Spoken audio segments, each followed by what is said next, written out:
All right, get ready. We're diving deep into the stack of books you've shared, and let me tell you, it's quite the collection. Self-improvement, psychology, decision-making, you name it, we've got it. You weren't kidding. This is like a treasure trove of wisdom here. You've got classics, new stuff, different perspectives. It's great. Exactly. We're talking about extracting those golden nuggets, those aha moments, the surprising links between these books that you might miss just reading them one after another. And one thing that jumps out just looking at this stack is how often these books, even written years apart by totally different authors, come back to one big idea, mindset. It's everywhere. It's true. Everyone's talking about manifesting or growth mindset these days. But what does that actually mean in real life beyond just like thinking positive? Right, it's got to be more than that. Let's take David Goggins, for example. Can't Hurt Me, intense book, right? He talks about pushing through unbelievable pain, mental and physical.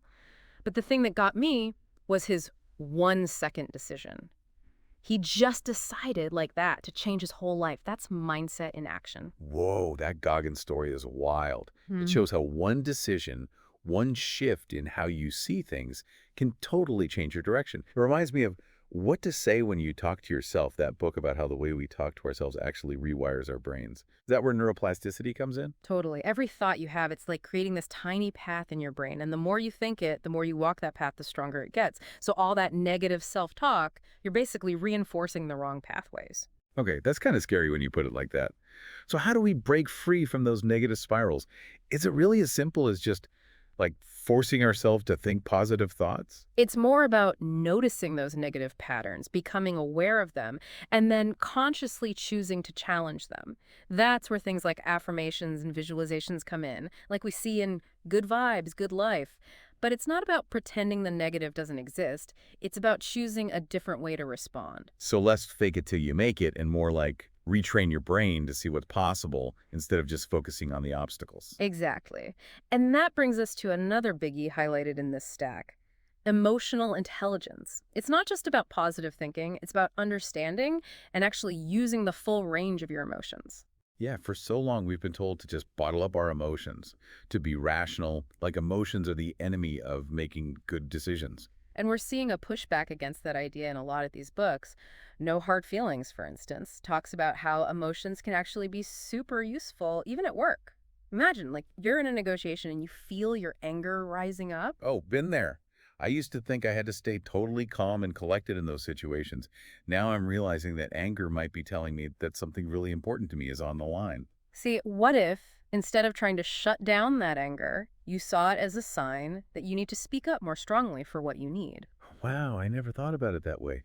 It's like in alchemy, even the emotions we think of as negative can be useful if we know how to interpret them. Exactly. And this whole idea of understanding and working with your emotions comes up in The Power of Vulnerability and Atlas of the Heart, too. It's about getting fluent in your own emotions, like learning a language. The better you can identify and express what you're feeling, the better you can manage not just your own inner world, but your interactions with everyone else, too. Which is so key, especially for anyone who's naturally sensitive, empathetic. Trust yourself was a big one for me Yep. on that front. It's like a guidebook for navigating the world when you feel everything so intensely. But this idea of understanding our emotions, it feels connected to something else we're seeing in a lot of these books, the power of small actions done consistently. Yes. That idea that those small, consistent actions can build on each other over time and create really incredible results. It's like we're always looking for that one big change when really it's those small everyday things that add up over time, Yeah, right? 100%. And it's not just about forming those good habits like Atomic Habits talks about, although that's definitely important. It's also about the ripple effect, like how those small choices we make, how we deal with setbacks, even just our little daily interactions, it all adds up. Okay, I'm curious, what do you mean by the ripple effect, like beyond just building good habits? So picture this. You're working on a project and you hit a wall. Now, you could easily spiral, right? Start thinking, I'm not good at this is going to be a disaster. And that kind of thinking can really snowball. Oh, tell me about it. But what if instead you took a cue from the obstacle is the way and you flip the script? You look at that challenge, that roadblock, and you see it as a chance to grow, to learn, to get tougher. You know, that makes me think about something I've been struggling with. How much of our lives are really controlled by that voice in our heads?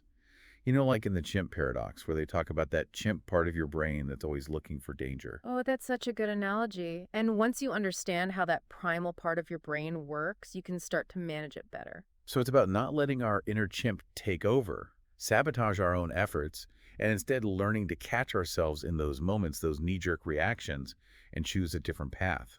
Exactly. It's about cultivating that inner observer, that wiser part of ourselves that can take a step back and say, hold on, I see what's happening here. How do I actually want to respond? And this idea of building self-awareness and self-control, it pops up again and again in so many of these books, especially those that draw from Stoic philosophy. Oh, for sure. Meditations, the Daily Stoic, the Enchiridion, they're basically master classes in how to deal with all the ups and downs of life and stay calm and clear-headed. What's really interesting about Stoicism to me is that big emphasis on focusing on what you can actually control: your own thoughts, your reactions, your actions, and letting go of everything else. It's like that serenity prayer, right? Yeah. Accepting what you can't change, having the guts to change what you can, and knowing the difference. Nailed it. Yeah. And it's crazy how relevant that is today, especially with all the distractions and pressures we deal with now. Speaking of which, we can't talk about self-improvement in this day and age without talking about technology, right? And you've got some really interesting titles in here that deal with that head on. Absolutely. Digital minimalism, indistractable, deep work.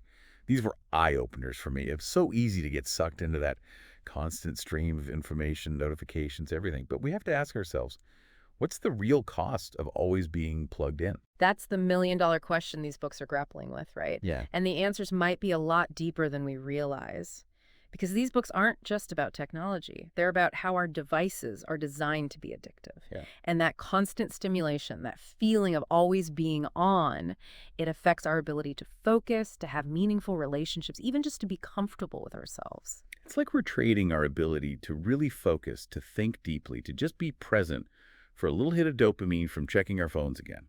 And the ironic thing is, we've got all this technology to connect us, but it can end up making us feel even more disconnected from ourselves and the people we care about. And speaking of connection, attached really digs into how our attachment styles, often things that get wired into us early on, play out in our relationships as adults. Understanding those patterns can be huge for building healthier, happier relationships. I'll say, recognizing those patterns in myself was a game changer. It helped me understand why I react the way I do sometimes. It gave me better ways to talk about what I need. It's like cracking a code, right? You unlock this whole deeper level of understanding and intimacy in your relationships. And that takes us beyond just self-improvement, doesn't it? It's about understanding that we're all connected and how important those connections are. Which makes me think about this other big theme that keeps popping up: finding your purpose, your why. I mean, we've talked about practical tips, mindset shifts, but what about that deeper yearning to figure out what we're here for? The age-old question. And you're right, there are tons of different perspectives on how to find your purpose, but I think that's part of what makes it so interesting. It's not about finding this one-size-fits-all answer, but about going on that journey of self-discovery, taking bits and pieces from different places, and ultimately defining what a meaningful life means to you. It really is a journey, isn't it? Figuring out what it all means. For sure. And some of these books give you some really cool ways to think about that journey, like Man's Search for Meaning, intense, but so good. Viktor Frankl, he went through some seriously awful stuff, but he still found that what drives us as humans deep down isn't pleasure, it's meaning. It's like a reminder that meaning isn't just handed to us, we create it, you know, through our choices, what we do, even how we choose to see what happens to us. Yeah, totally. And it doesn't have to be some big, huge thing either. The Happiness Project, that book does a great job of showing how you can find meaning in everyday life by being more present, finding more joy in the little things, appreciating what you have, nurturing your relationships, going after what you're passionate about. It all matters. It's about finding those things that light you up, that make you feel alive, right?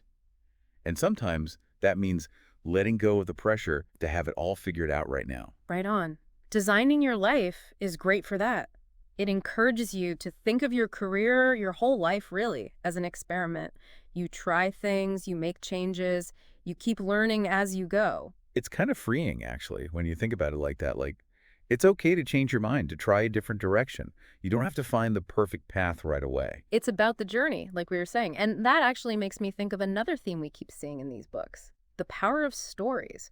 From those ancient myths to like personal anecdotes, stories help us make sense of ourselves, our relationships, everything really. Oh, absolutely. Stories just make these big ideas about self-improvement, about how our brains work.